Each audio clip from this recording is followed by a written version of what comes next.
What's up boys? Jadi hari ini North Boys balik lagi dengan laptop review. Dan laptop yang kita review hari ini adalah laptop dari MSI, yaitu MSI GE75 8SE nih boys. Dimana si 8SE ini udah pakai GTX 2060 yang pastinya menarik sekali ya, karena kita udah pernah bahas juga sebelumnya di GL63. Di situ kita udah pernah bahas 2060 dan juga performanya. Namun itu laptop itu merupakan ya entry gaming laptop. Di sini kita udah punya yang premium gaming laptopnya, yaitu GE series. Nah, jadi si GE75 ini merupakan laptop 17 inch dengan body 15 inch yang bisa kalian lihat di sini, karena memang bezelnya yang sudah tipis dan juga build-nya yang udah lebih ergonomik seperti itu. Nah, ngomongin form factor-nya sedikit, sekarang kita ngomongin soal front cover-nya. Di sini front cover-nya kalian lihat ini semacam metal gitu ya, di sini anodized metal finish, jadi dia semacam agak halus-halus gimana gitu, megangnya lebih enak lah dibandingkan dengan mate biasanya. Dimana di sini fingerprintnya juga nggak parah banget. Udah gitu untuk logo MSI Dragon Army-nya masih ada juga di sini dan nyala ya. Udah itu ada sedikit aksen merah kiri kanan dua begini. Udah gitu di bawahnya juga banyak aksen-aksen yang dikatakan mungkin ekstrim ya, agak sedikit gaming banget gitu. Mungkin juga agak alay bagi kalian yang nggak suka terlalu banyak detail di sini. Cuman ya memang begini keadaannya. Port-portnya di sini nggak ada masalah, hanya saja ada yang unik di sini karena untuk setiap USB 3 port di sini, USB 3 port di sini nyala semua. Nyalanya warna merah, di kiri ada satu, di kanan ada dua. Jadi untuk kita meloket kalau misalkan pas gelap kita main game, bisa kita colok USB dengan mudah. Udah gitu sekarang kita lanjut ke dalamnya, di mana dalamnya ini pertama kita mau ngomongin soal keyboardnya. Di sini keyboardnya udah cukup enak, di sini udah RGB juga. Saya merasakan di sini keyboardnya sangat tactile, udah gitu lumayan feedbacknya tuh enak lah di sini, udah setara dengan ROG yang seri Scar atau Hero. Di situ saya merasa keyboardnya udah enak banget, di sini juga nggak kalah.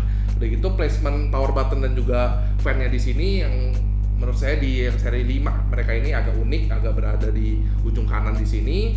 Udah gitu ada tombol fan dan juga tombol di sini untuk keyboardnya ya. Keyboardnya bisa diganti-ganti warna dengan satu pencatan nih, kita pencet doang tombolnya bisa ganti-ganti warna. Nah kayak gini. Udah gitu untuk touchpadnya di sini saya merasa navigasinya enak sekali, nggak ada masalah. Finishnya juga udah enak di sini touchpadnya. Hanya saja klik kiri dan klik kanannya agak kurang clicky, kurang tactile juga. Jadi pasti pencet itu masih butuh sedikit effort yang lebih ya untuk pencetnya di sini. Udah gitu untuk speaker di sini suaranya saya merasa udah cukup oke. Saya merasakan ada sedikit bass biarpun nggak berasa dominan sekali. Clarity-nya juga nggak ada masalah. Hanya saja di sini masalahnya satu, yaitu di stereonya. Dimana saya pas tadi udah coba main, ada coba denger lagu dan coba nonton juga, saya nggak merasakan stereonya yang terlalu pas di sini karena saya merasa di sini agak kurang surround pas saya pakai laptop ini. Biarpun laptop ini speakernya terletak di bawah front fairing, cuman sekali lagi agak kurang surround dari segi audio. Udah gitu untuk displaynya di sini, display 17 inch pastinya karena ini seri 7-nya. Di sini hanya saja dengan bezel yang tipis, jadi bodinya sekali lagi bisa body 15 inch. Dimana di sini pastinya bakal bikin lebih ringan, lebih enak pakainya. Dan layarnya sendiri di sini udah IPS 144 Hz refresh rate yang menurut saya oke banget, gak ada masalah. Warnanya juga oke, brightness-nya juga maksimum sudah cukup terang. Hanya saja di sini agak sedikit disayangkan ada di build quality displaynya nih. Saya ngomongin display dulu, build quality displaynya di sini saya merasa agak-agak kurang oke karena agak sedikit serem kalau misalnya kalian lihat nih di sini saya miring-miringkan kiri kanannya itu agak-agak berasa ringkih, kurang kokoh, kurang kenceng lah gitu, kurang keras. Dan itu pas dinaikkan turunkan juga dia agak bending di displaynya. Jadi hinge-nya itu sebenarnya ya cukup kuat, cuman displaynya di sini yang agak ringkih. Udah gitu untuk bodinya sendiri di sini saya dari build-nya sih sebenarnya oke, hanya saja pas dipencet itu berasa kayak agak kopong suaranya. Jadi seakan-akan di sini pas di build, pas di assembly-nya itu agak kurang rapet atau gimana, saya nggak tahu. Yang pastinya di sini agak kopong. Cuman kalau misalnya kita pegang begini, ya udah cukup kokoh. Bending itu berasa mungkin sedikit sampai nggak ada. Cuman ya itu tadi agak-agak kopong bodinya.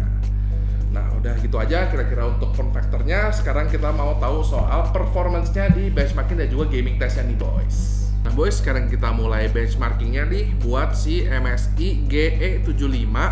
Di sini untuk pertama kita pakai Cinebench R15. Untuk OpenGL kita dapat 69 fps dan CPU-nya di 970 CB. Lanjut ke Benchmark Valley, di sini kita dapat 76,6 fps dan skornya di 3206.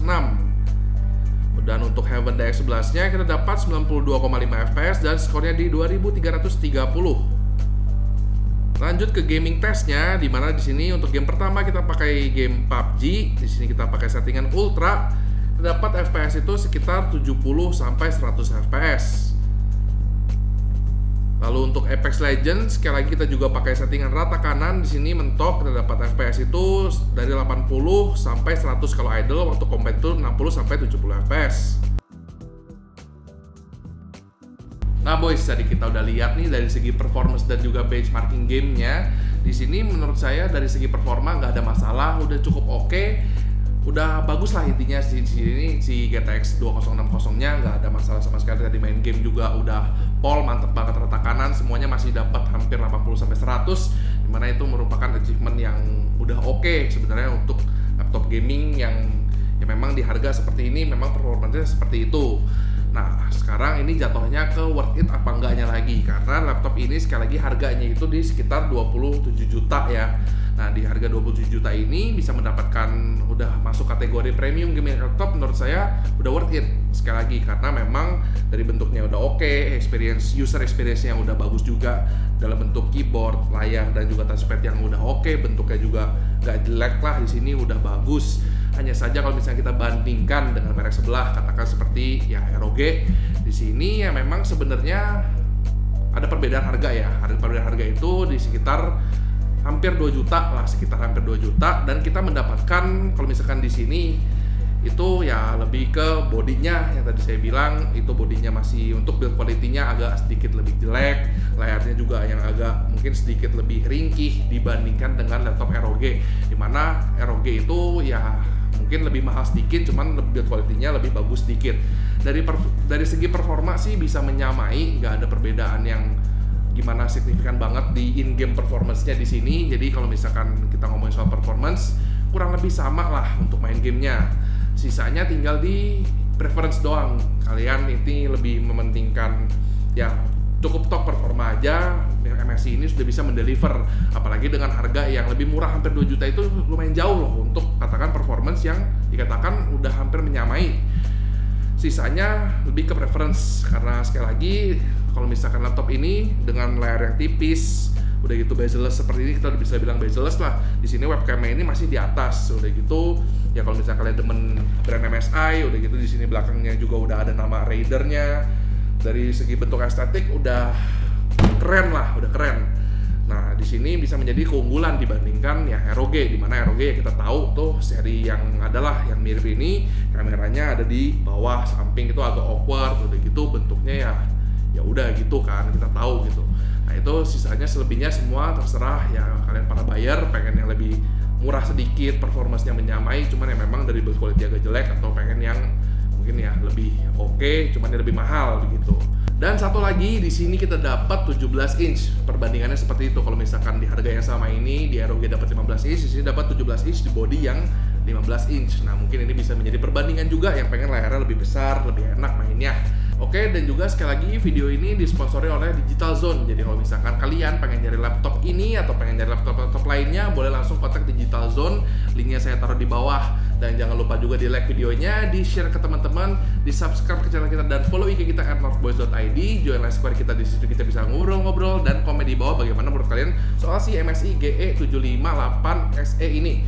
Apakah udah cukup bagus atau ada tanggapan lainnya? Boleh komen di bawah semuanya. Oke, kayak gitu aja. Saya Bola, signing out.